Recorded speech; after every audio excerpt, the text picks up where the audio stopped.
सेवा शिव के विवाह कृत्य संपादन के अनंतर देवियों का शिव से मधुर वार्तालाप। नमस्कार, हर हर महादेव। हम पढ़ रहे हैं शिव महापुराण रुद्र संहिता पार्वती खंड। ब्रह्मा जी बोले, हे नारद, तदनंतर मैंने शिव जी की आज्ञा से मुनियों के साथ परम प्रीति से शिवा शिव के विवाह के शेष कृत्यों का संपादन किया।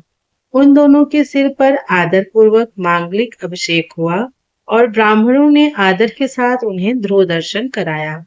उसके बाद हृदयालंबन का कर्म तथा बड़े महोत्सव के साथ स्वास्थ्य वाचन हुआ।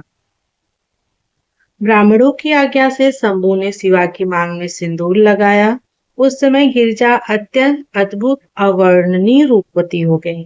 तत्पश्चात ब्राह्मणों की आज्ञा से दोनों एक आसन पर विराजमान हुए और भक्तों के चित्त को आनंद देने वाली अपूर्व शोभा से संपन्न हो गए। हे मुने, तदनंतर अद्भुत लीला करने वाले उन दोनों ने अपने स्थान पर आकर मेरी आज्ञा से प्रसन्नता पूर्वक संस्रव प्राशन किया। संस्रव प्राशन एक क्रिया है जो कि अग्नि में घी की आहुति देकर स्त्रुआ में अवशिष्ट घृत को जल युक्त प्रोक्षरी पात्र में डालने की विधि है। प्रत्येक आहुति में ऐसा किया जाता है। प्रोक्षरी पात्र में डाले हुए घी को ही संस्रव कहते हैं। अंत में यजमान उसे पीता है। इसी को संस्रव प्राशन कहा गया। तो शिव और शिवा ने भी प्रसन्नता पूर्वक संस्रव प्राशन किया। इस प्रकार विवाह यज्ञ के विधिवत संपन्न हो जाने पर प्रभु शिव ने मुझ लोककर्ता ब्रह्मा को पूर्ण पात्र का दान किया। तत्पश्चात शिव जी ने आचार्य को विधि पूर्वक गोदान दिया तथा मंगल प्रदान करने वाले जो अन्य महादान हैं उन्हें भी बड़े प्रेम से दिया। उसके बाद उन्होंने बहुत से ब्राह्मणों को अलग अलग 100 स्वर्ण मुद्राएं, करोड़ों रत्न तथा अनेक प्रकार के द्रव्य दिए। उस समय सभी देवगण एवं अन्य चराचर जीव हृदय से अत्यंत प्रसन्न हुए और जोर जोर से जय ध्वनि होने लगी। सभी ओर मंगल ध्वनि के साथ गान होने लगा और सबके आनंद को बढ़ाने वाली रम्य वाद्य ध्वनि होने लगी। उसके बाद मेरे साथ विष्णु देवता, मुनिगण तथा अन्य लोग हिमालय से आज्ञा लेकर प्रसन्नता पूर्वक अपने अपने निवास स्थान को गए। उस समय हिमालय के नगर की स्त्रियां प्रसन्न होकर शिवा एवं शिव को लेकर दिव्य कोहबर घर में गईं। वहां पर वे स्त्रियां आदर के साथ लौकिक चार करने लगीं। चारों ओर आनंद प्रदान करने वाला महान उत्सव फैल गया।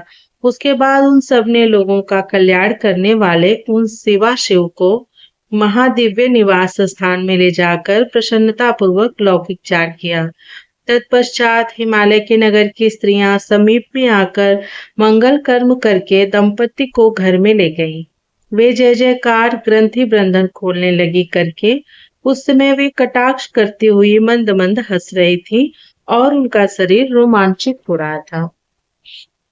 वे श्रेष्ठ स्त्रियां वासगृह में प्रवेश करते ही मोहित हो गईं और सुंदर रूप तथा वेश वाले संपूर्ण लावण्य से युक्त नवीन यौवन से परिपूर्ण कामनियों के चित्त को मोहित करने वाले मंद मंद मुस्कान युक्त प्रसन्न मुखमंडल वाले कटाक्ष युक्त अत्यंत सुंदर अत्यंत सूक्ष्म वस्त्र धारण किए हुए और अनेक रत्नों से विभूषित परमेश्वर को देखती हुई अपने अपने भाग्य की प्रशंसा करने लगी।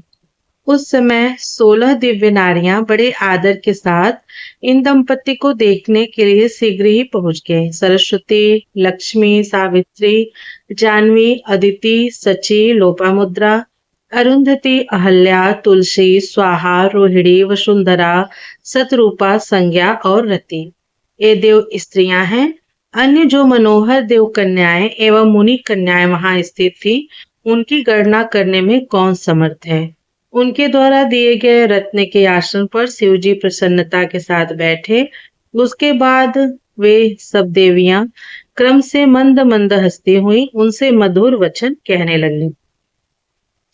सरस्वती बोली, हे महादेव, अब प्राणों से भी अधिक प्यारी सती देवी आपको प्राप्त हो गई है। इनके चंद्रमा के समान आभा वाले प्रिय मुख को प्रसन्नता पूर्वक देखकर आप संताप को त्याग दीजिए।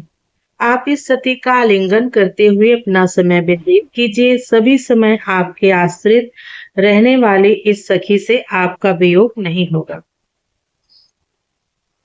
लक्ष्मी बोली, हे देवेश, अब लज्जा का त्याग कर सती को अपने वक्षस्थल में स्थित कीजिए। जिसके बिना आपके प्राण निकल रहे थे, उसके प्रति कौन सी लज्जा। सावित्री बोली, हे शंभु, सती को भोजन कराकर आप भी शीघ्र भोजन कीजिए। किसी बात का खेद मत कीजिए और आचमन करके सती को आदर से कपूर मिश्रित तांबुल दीजिए। जानवी बोली, अब इस सुवर्ण कांति वाली पार्वती के केशों को पकड़कर संवारिए, क्योंकि कामनी स्त्रियों का इससे बढ़कर और कोई पति से प्राप्त होने वाला सौभाग्य शुभ नहीं होता। अदिति बोली, हे शिवे, आप भोजन के पश्चात मुख शुद्ध करने के लिए शंभु को अति प्रेम से जल प्रदान कीजिए, क्योंकि दंपति का परस्पर प्रेम सर्वथा दुर्लभ है। सची बोली, जिसके लिए आप मोहवश विलाप करते करते दर दर भटक रहे थे, उस सिवा को वक्षस्थल पर धारण कीजिए। उस प्रिया के प्रति आपको लज्जा क्यों।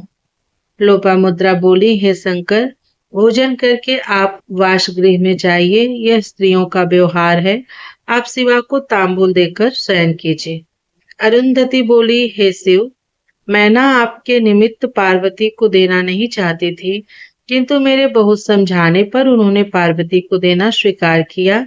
अब आप इनसे अधिक प्रेम कीजिए। अहल्या बोली, अब आप वृद्धावस्था को छोड़कर पूर्ण युवा हो जाइए, जिससे कन्या देने वाली इस मैना को पुत्री दान से संतुष्टि प्राप्त हो जाए। तुलसी बोली, आपने पूर्व काल में सती का त्याग किया, उसके बाद कामदेव को जलाया, अब अपने हिमालय के घर वशिष्ठ को कैसे कैसे भेजा पार्वती को प्राप्त करने के लिए। स्वाहा बोली, हे महादेव, अब आप स्त्रियों के वचन में स्थिर हो जाइए, क्योंकि विवाह में स्त्रियों की प्रगल्भता एक व्यवहार होती है। रोहिणी बोली, अब आप पार्वती की कामना पूर्ण कीजिए। आप स्वयं कामी हैं, अतः कामिनी के काम सागर को पार कीजिए। वसुंधरा बोली, हे भावज्ञ, आप कामार्थ स्त्रियों के भाव को जानते हैं। हे शंभु, स्त्री अपने स्वामी की ईश्वर भाव से निरंतर सेवा करती है। वह पति के अतिरिक्त अपनी किसी भी वस्तु की रक्षा करना नहीं चाहती। शतरूपा बोली, भूख से तड़पता हुआ व्यक्ति दिव्य सुख का भोग किए बिना संतुष्ट नहीं होता। अतः हे शंभु, जिससे स्त्री को संतुष्टि हो, आपको वही करना उचित है। संज्ञा बोली, रत्न दीपक जलाकर, एकांत में पलंग बिछाकर और उस पर तांबूल रखकर परम प्रीति से शीघ्रतापूर्वक शिवा के साथ शिव को स्थापित करो। ब्रह्मा जी बोले, स्त्रियों के वे वचन सुनकर निर्विकार एवं महान योगियों के गुरु के भी गुरु भगवान शंकर जी उनसे स्वयं कहने लगे। शंकर जी बोले, हे देवियों, मेरे समीप इस प्रकार के वचन को आप लोग न बोलें। आप सब पतिव्रताएं एवं जगत की माताएं हैं, फिर पुत्र के विषय में इस प्रकार की चपलता क्यों। ब्रह्मा जी बोले, शंकर की यह बात सुनकर सभी देव स्त्रियां लज्जित हो गईं और संभ्रम के कारण चित्रलिखित पुतलियों की भांति चुप हो गईं। तदनंतर मिष्ठान ग्रहण कर आचमन कर प्रसन्न चित्त महेश ने पार्वती के साथ कपूर युक्त पान का सेवन किया। इस प्रकार से शिव महापुराण के अंतर्गत द्वितीय रुद्र संहिता के तृतीय पार्वती खंड में परिहास वर्णन नामक 50वां अध्याय पूर्ण हुआ। प्रियम शंकरम सर्वनाथम नमामि। हर हर महादेव। हरे नमः, हरे नमः, हरे नमः। ओम नमः पार्वती पतये, हर हर महादेव। अब मिलती हूँ आप लोगों से शिव महापुराण के रुद्र संहिता पार्वती खंड के अगले अध्याय में।